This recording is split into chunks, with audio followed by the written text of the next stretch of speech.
There are some notes before we begin this fanfiction.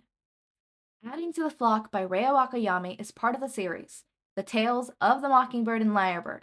This is the third part of the series. I have done the first fanfiction of this series, Mockingbird and Lyrebird. I have not done the second part of the series, as it is in the same time frame as Mockingbird and Lyrebird, except in the point of view of the parents. I may or may not do that in the future, but as of now, I have not done it. Adding to the Flock is also an ongoing fanfiction. It is not yet completed. Last time it was updated was May 28th of 2003, so it's about to be a year that it has not been updated. Adding to the Flock by Rei Wakayami on AO3. Summary. With the craziness of their first semester behind them, Izuku and Hitoshi settle into the dorm life fairly easy. It's strange to be around their classmates so much, but it's nice to be so close, able to just find each other and hang out without having to work around school and other schedules. There's still the league to worry about, but that's a distant concern compared to the anxiety-inducing announcement that they're going to be taking their provisional license exam before their second semester starts. No pressure. Hopefully, they could find the time for a date or two between training, exams, internships, classes, and a mountain of homework. Chapter 1. Izuku's just finishing putting a load of his laundry away when he hears a knock at the front door. Izuku, can you get that? Inko calls out. Got it. Izuku calls back and closes his drawer to head for the front entrance.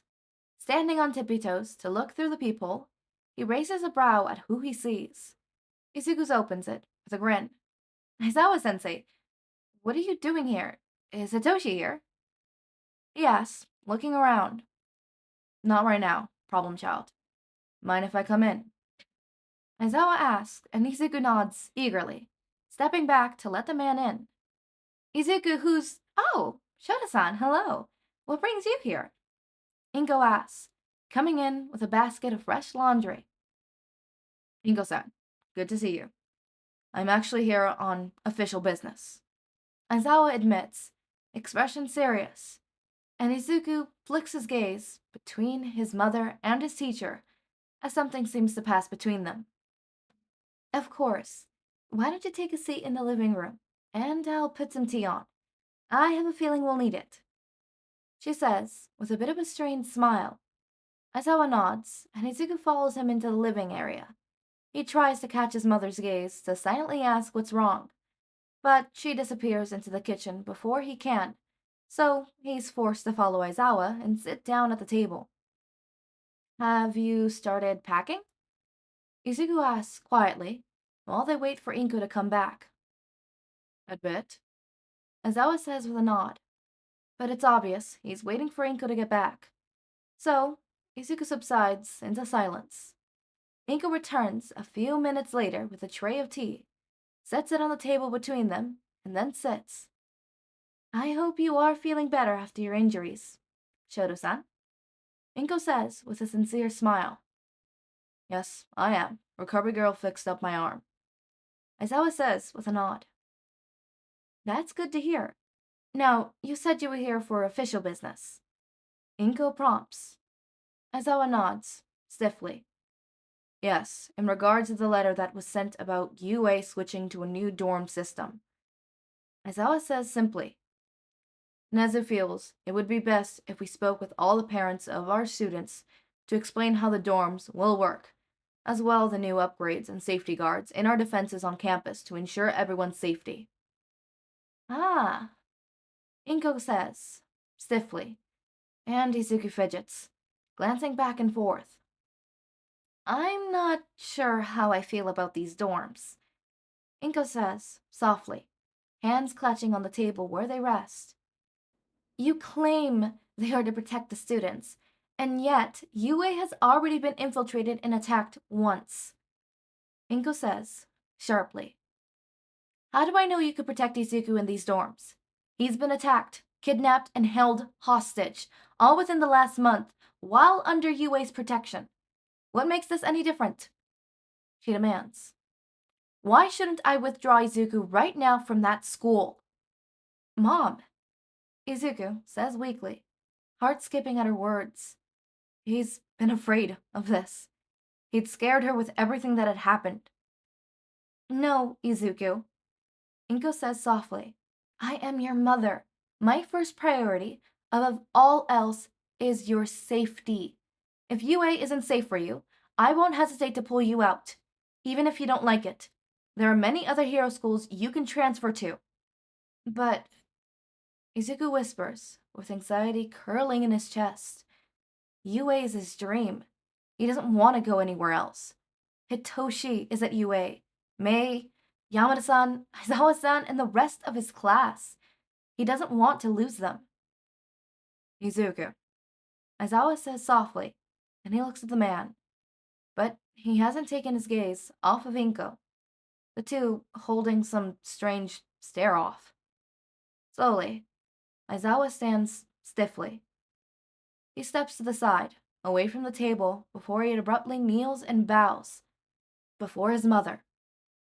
I am sorry, Inko, Shota says, Inko's eyes wide at that sudden movement. What happened to Izuku was my fault. He was under my care, and I failed in my duty to protect him.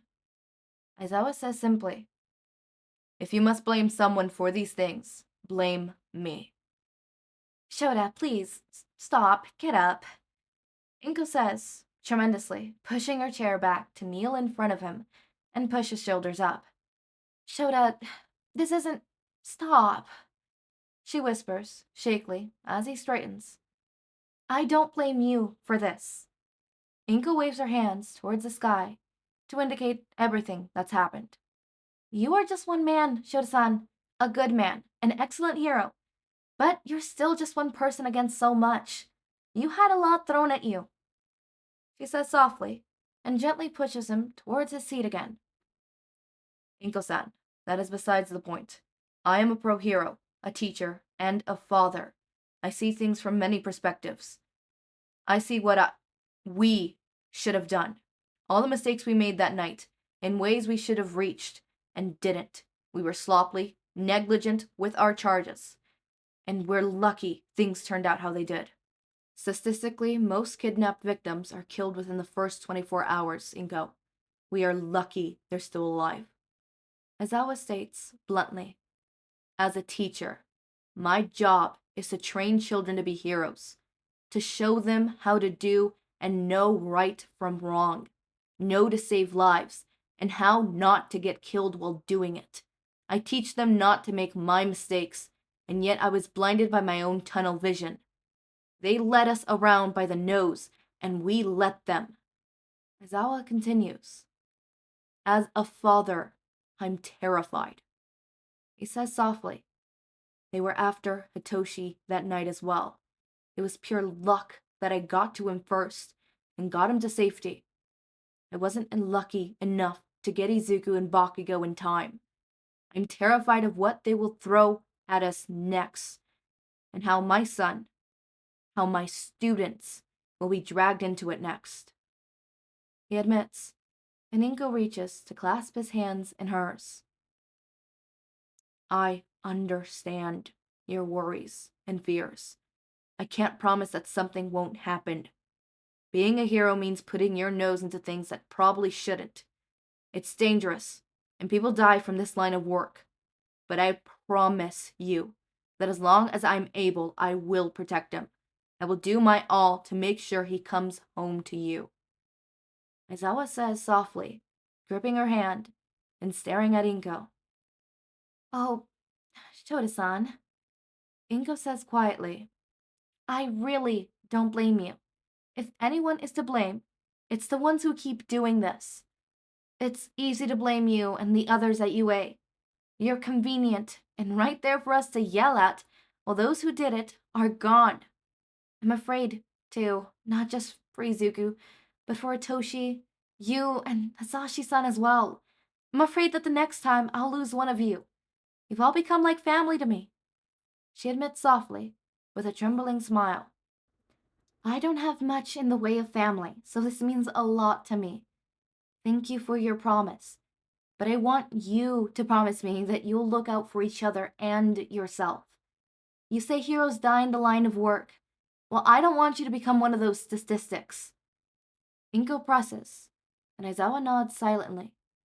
She pulls back to look at Izuku. My first job as a mother is to consider your safety above all else. My second is to consider your happiness. I know if I pressed, you would agree to transfer to another school. You've got a dream, and like me, you'll do whatever it takes to do it. Inko says sadly, but I know you won't be happy with it. Mom, Izuku whispers. No, let me finish. Inko says, and he stops.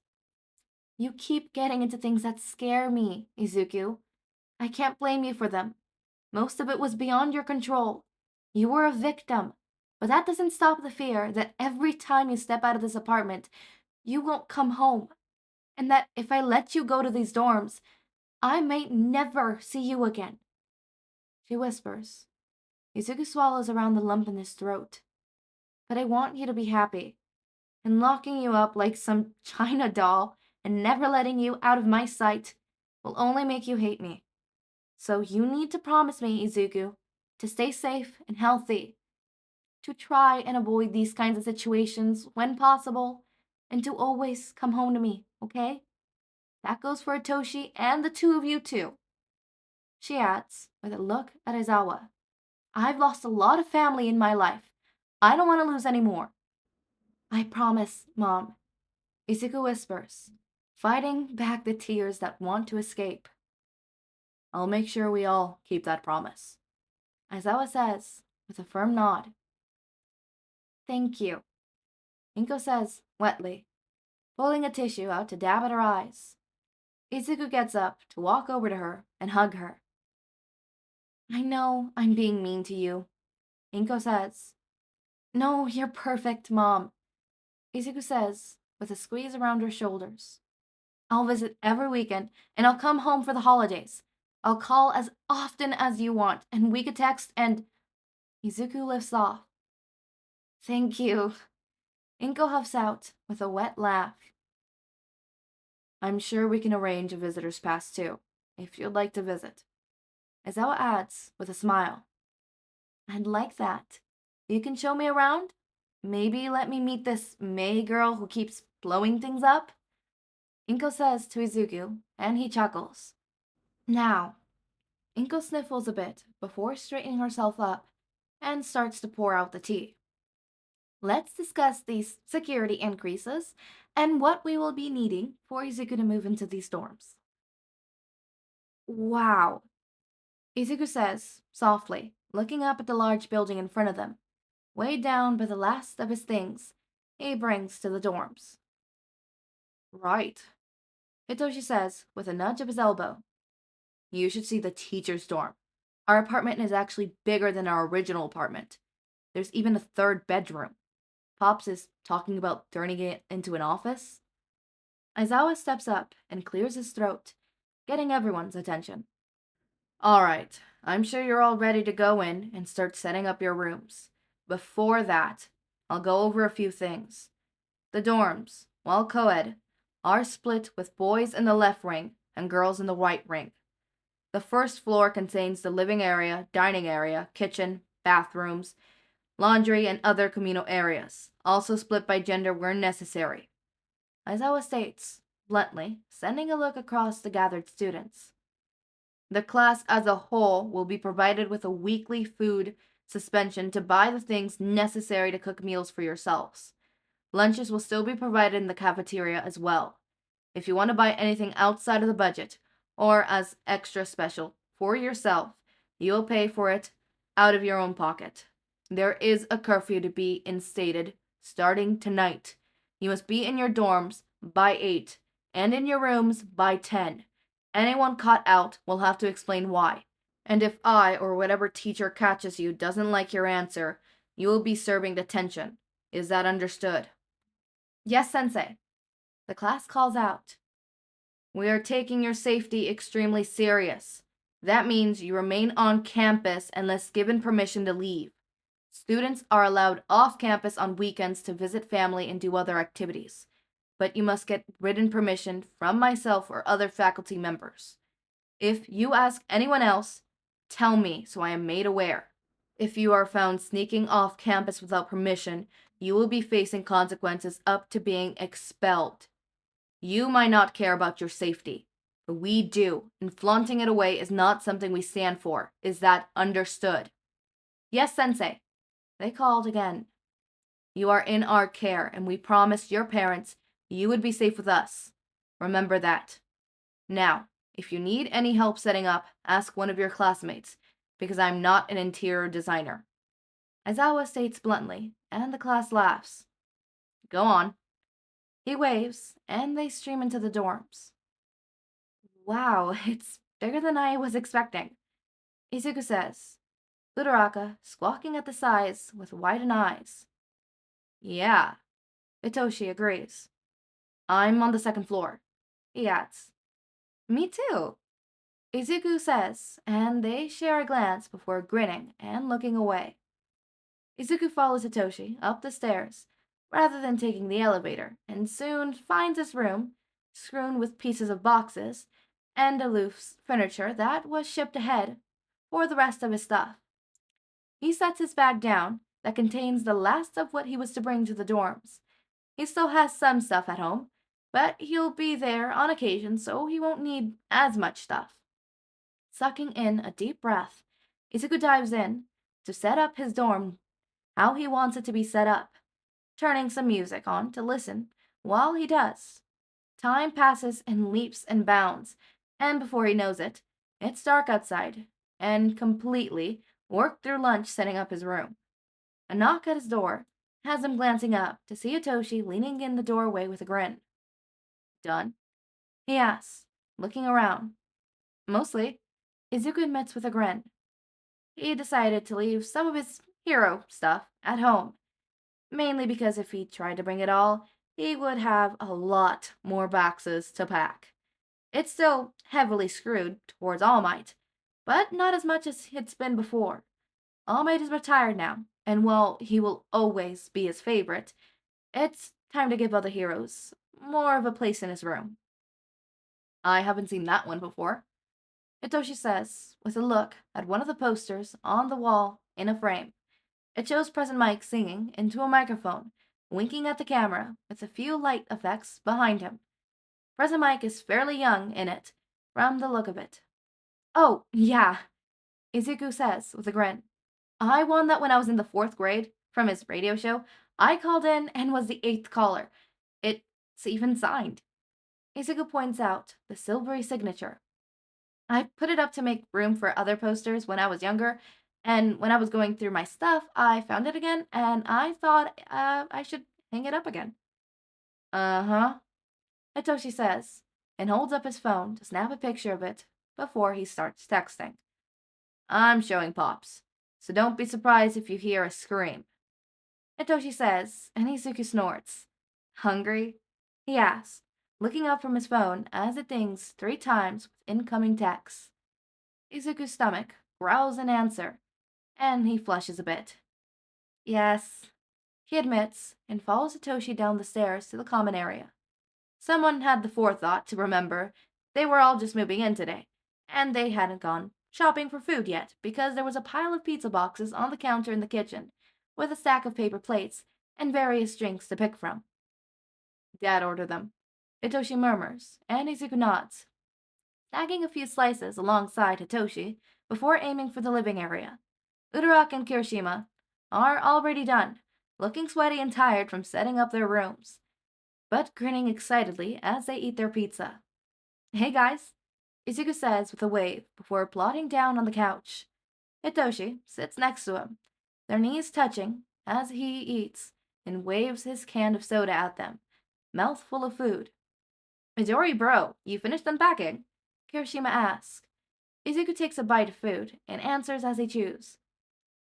For the most part, though I've still got a few things to hang and find places for. Silent greets him, and he looks up from his pizza. What? He asks.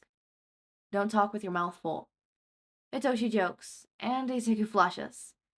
Have you always been able to do that? Uraraka asks in shock. Izuku shrugs and swallows his bite of pizza. Well, yeah. He sets his pizza down with a sigh. I actually don't need to physically speak to speak, Izuku admits, heading around the real reason. It's not that he's ashamed of his disability or anything, but too many years of being bullied because of it may have made him wary of revealing it to people whom he doesn't already trust and know very well. That's so manly, dude. Wait, can you talk underwater? He asked excitedly. I can, actually, Izuku admits with a grin, relief at their taking his explanation in stride and warming him. There was one summer when Toshi and I went to the beach, and we experimented with that, he says, grinning at the other teen.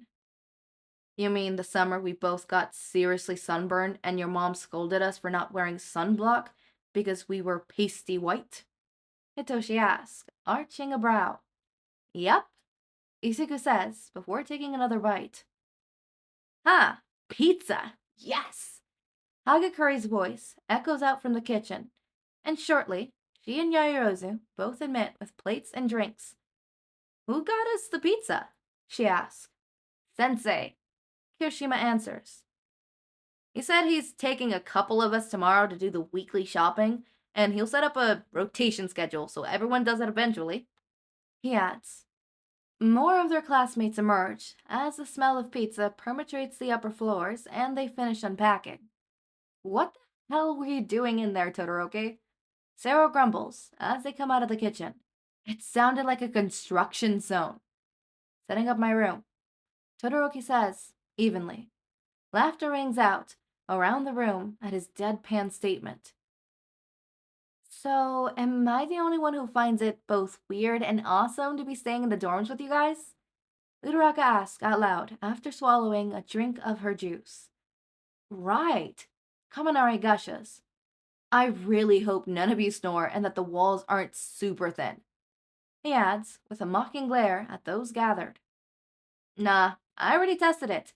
The walls are pretty soundproof, so long as you're not blaring your music. Jiro speaks up with a pointed look at the blonde. Midoriya-kun, I've been meaning to ask you, how are you doing after everything that happened? Aizawa-sensei wouldn't tell us much, and we were all told to stay close to home after the attack, just in case. Shoji asked, mouth extending from behind Koda where he sat. Yeah, dude, Bakugo won't talk about it, no matter how much I asked the last few days. Are you okay? Kirishima asks, seriously. I'm okay, Izuku murmurs. It was terrifying, and I'm sure to have nightmares for a while about it, but I've had some good people to talk to. Plus, Aizawa-sensei had already scheduled a few sessions with Hound Dog-sensei later this week for both of us. Izuku adds, he did that for all of us. Yaoyorozu informs him.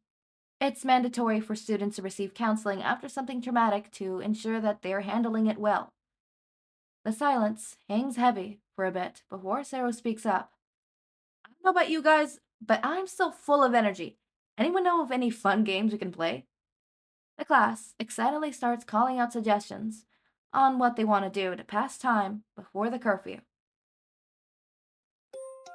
I kind of just now realized I forgot to say episode 1, chapter 1, which is something new that I started infiltrating in all my newer fanfictions, or podfics, not fanfictions, for the simple fact of some fanfictions being titled chapter 1 when it's actually chapter 2, if you get what I mean. Like, for example, elements and stuff like that, and I just wanted to not have that whole thing. And instead of saying parts like cat, I thought episodes, since I've been hell-bent on calling chapters episodes and my videos episodes.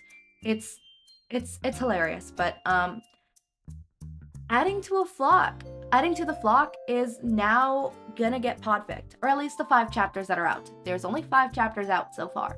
So hopefully a 6th comes out, and if not, that's fine. At least the whole thing is, a thing, and then I'm probably gonna do Birds of a Feather, flock together, or whatever, something like that. Birds of a Feather, I think it's called.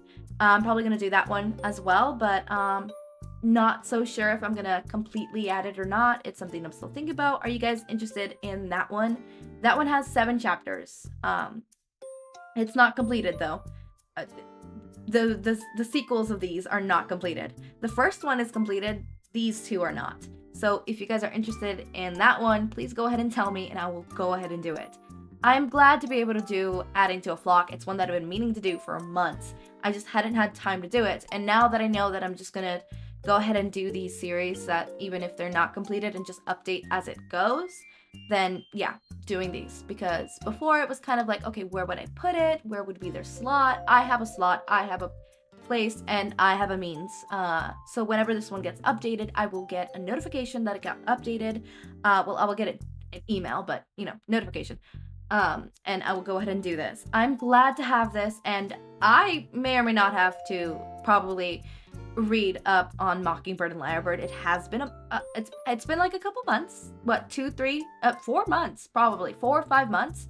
It's been a while. It's been a while. I did this in November, December. It's March, so it's been at least 3 to 4 months. So yeah, I'm gonna have to jog up my memory. I kind of forgot that Izuku had a quirk here. I'm like, does Izuku have a quirk here, or is it a quirkless Izuku?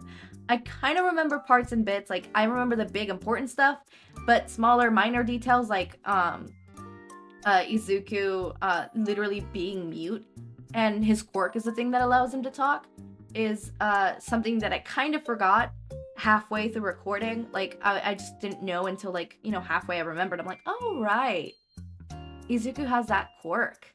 Huh. Alright, okay. But small little details like that I'm probably gonna forget. And yeah. Bear with me, and you can go ahead and go binge watch the other one. Or binge read.